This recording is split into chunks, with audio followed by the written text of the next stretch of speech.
examine is as follows. So, okay, direct examination by the opponent. So, the proponent is when the party calling the witness.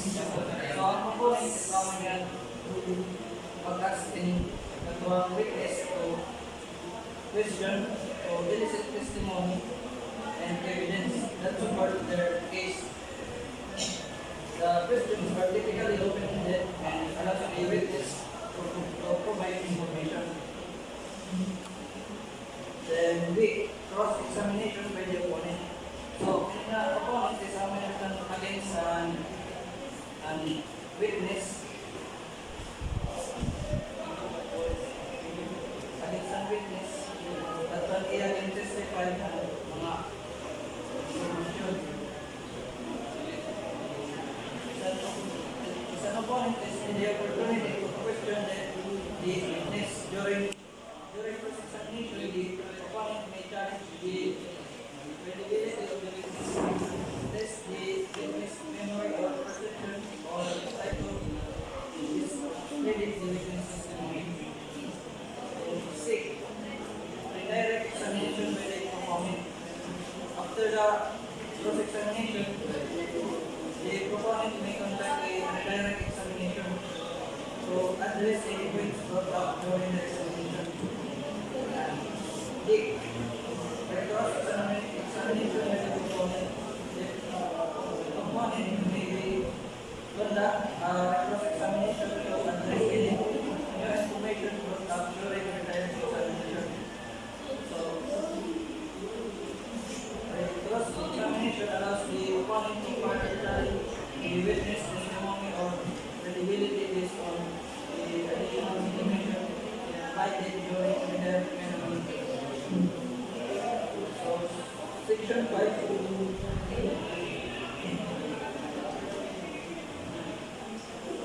Direct examination.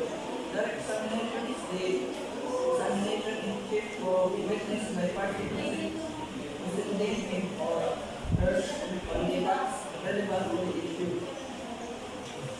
So in Section 5 is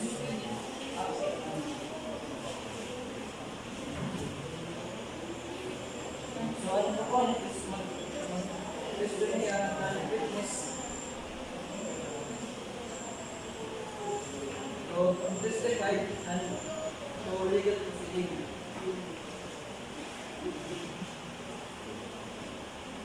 Example na rin yan, ang witness, example rin yan, abogado ang witness, and abogado ang accused. So, proponent is amin yan, abogado ang witness. Mga gusto niya ng witness to testify at legal proceeding.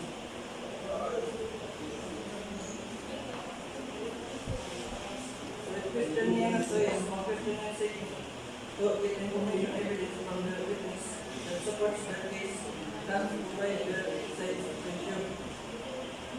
So the question is, no opponent is focused on one facts that relevant to the case. Section 6. Cross-examination is focused and then upon the determination of the direct examination, the witness may be cross-examined by the adverse party on any relevant matter wishing to witness and freedom to testify or accuracy and truthfulness and freedom from interest or bias or the worse and elicit on important facts bearing upon the issue. So, ano po sinulat is amin yan. So, ano po sinulat yan ng mga witness who just testified for accuracy, truthfulness, and potential bias. Siyempre, kailangan witnesses by natin niya testimony para naya kapuran ng court.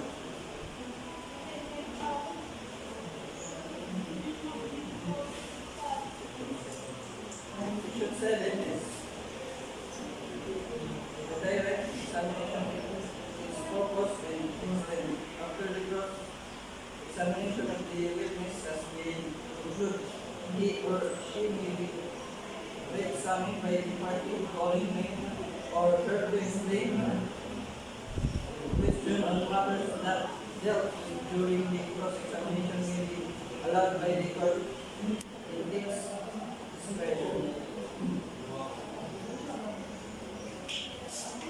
So the section of the legal process allows the party to call witness to testify in the first place to question the witness again after they have been cross-examined by the accusing party. The purpose of redirect examination is to allow the witness to verify or provide additional information about their previous answer given during cross-examination.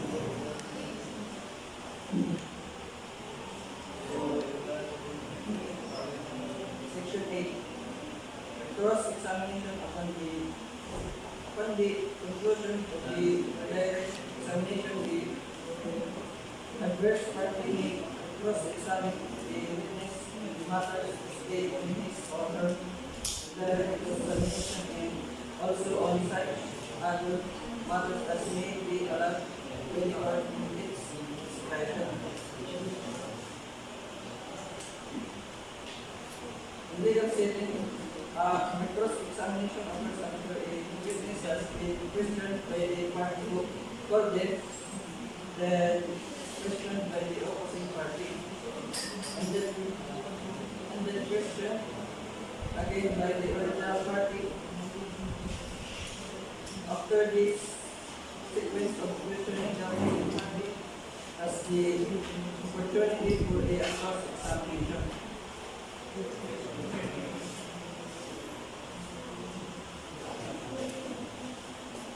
Section 9. Recalling witness.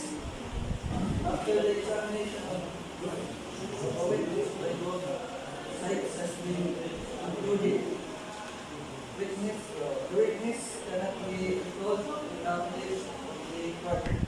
The court will grant or withhold leave in its discretion as the interest of justice may concern. This section deals with the ability to recall a witness or additional questioning. Section 9. Recalling witness. After the examination of a witness by both sides has been concluded, the witness cannot be recalled without leave of the court. The court will grant or withhold leave in its discretion as the interest of justice may require. This section deals with the ability to recall a witness for additional questioning. After both sides have completed their examination of the witness, once a witness has been questioned by both sides, they typically cannot be brought back for further questioning without permission of the court. Section 10. Leading and misleading questions. Questions which suggest the witness may answer which the examining party decides is leading questions. It is not allowed except on cross-examination. On cross-examination, during cross-examination, the opposite party is allowed to ask leading questions to challenge or undermine the testimony given the witness during their examination.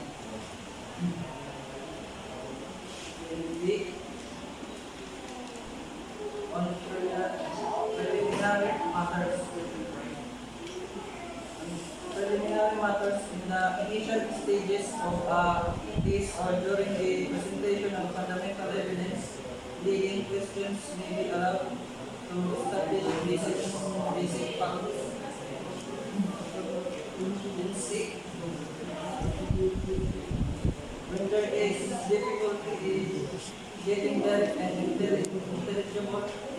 from a witness who is ignorant, charged of 10 years is of civil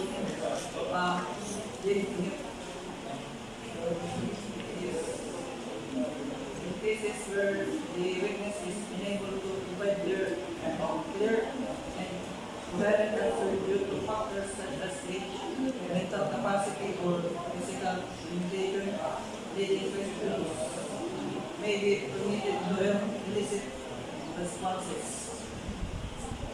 Last week, when an unwilling or as a witness of if a witness is operating or passive, leading questions may be used to prompt them to provide useful information or testimony. A witness impeached by evidence of inconsistency. Meaning, before a statement can be impeached, a witness can be impeached by evidence that he has been at other times it be inconsistent witness or representative testimony. Then, bago ma-impeach ni isang witness, dapat kung pananay yan ang tiyak testimony bagan papatro ba niya kung consistent ba yan tapos consistent kaya yung bigla niya kan importante kang magiging sa anong kuha niya ang time place na kung dapat pero hindi tugma niya nga ka na niya siya na statement na sa iya kalawa statement. Ang section 15, explosion and separation of witness. Meaning, ang mga witness ang mag-opposite ito, ang opposite side, in their relative kung mag-atagin mga testimony kay siyempre pag ano sa pag-atagin testimony tapos ano sa magbabagay lang pag magkakadaya lang yung bato na iba mag-relevant ka kaya na matapunan na nira party nga paray sa yung pamang kukulat na kagaya section 16 in witness very short memorandum witness may be allowed to reprise his or memory respected fact by any integrated or recorded by himself. And witness is lagi ang ipakita ang mga written and record testimony sa iya mag-refresh para ma-refresh niya niya siya naging surat sa screen record. Tapos kung ma-refresh na niya tanan niya mga pinanyakan, pwede luwatan ang opposite side nga party in inspection ng luwatan niya statement kung nagtutog mabayar para matapat ang section 19 kasi document may two types of document ng private na public.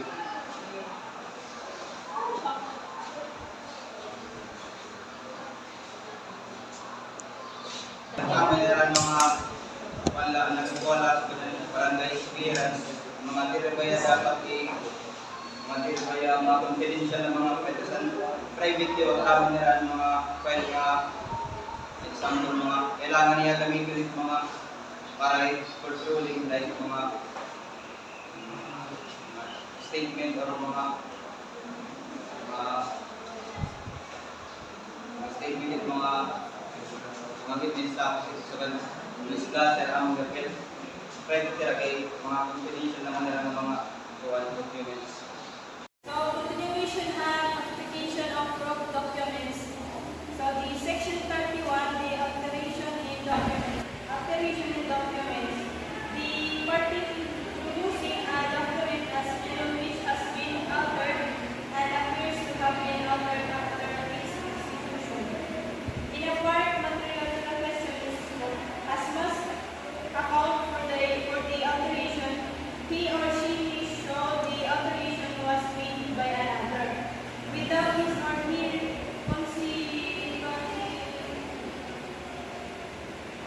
her was made with the consent of the parties affected by it or was otherwise properly or innocently made or that the alteration did not change the meaning or language of the instrument he or she feels to do that the document shall not be admissible evidence.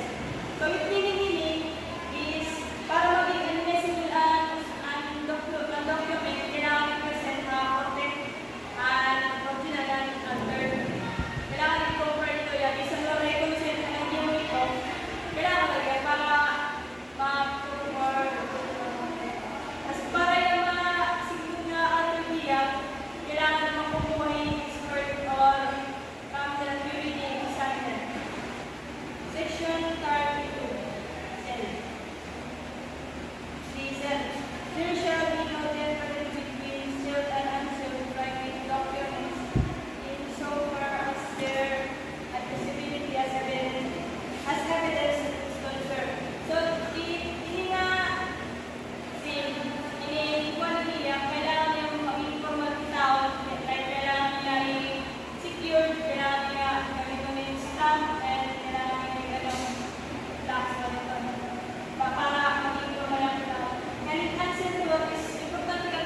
Go.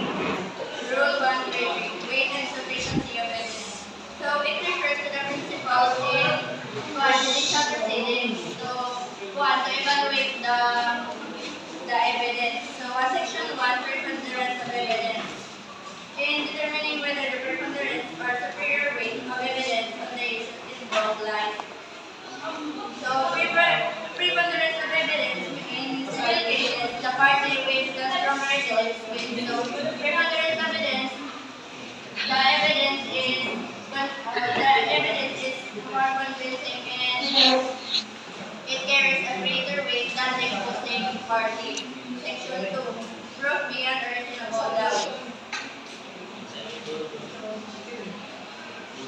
Proof beyond reasonable doubt.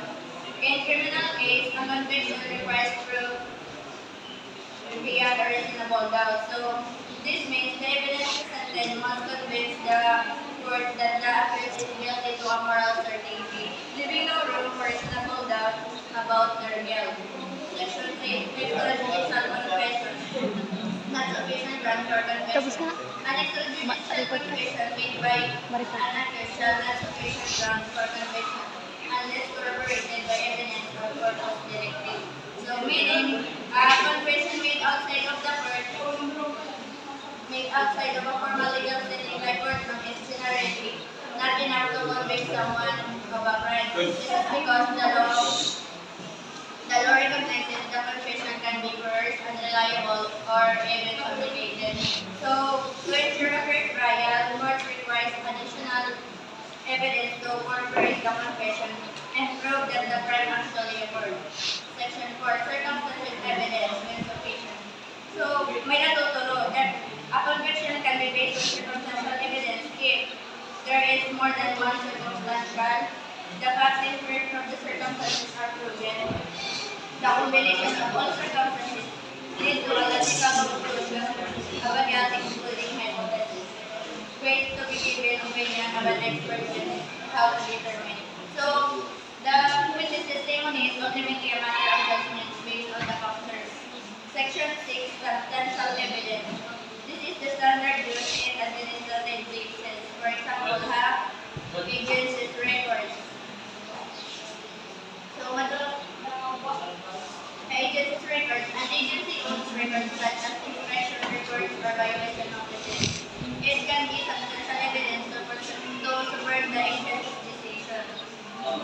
Section 7, power of the court to stop further evidence. For example, a party repeatedly asks a witness the same question, even after the witness has already answered it. So, the court could rule that the questioning is harassing the witness, and it is not serving a legitimate purpose. So, the court could stop further questioning on that point.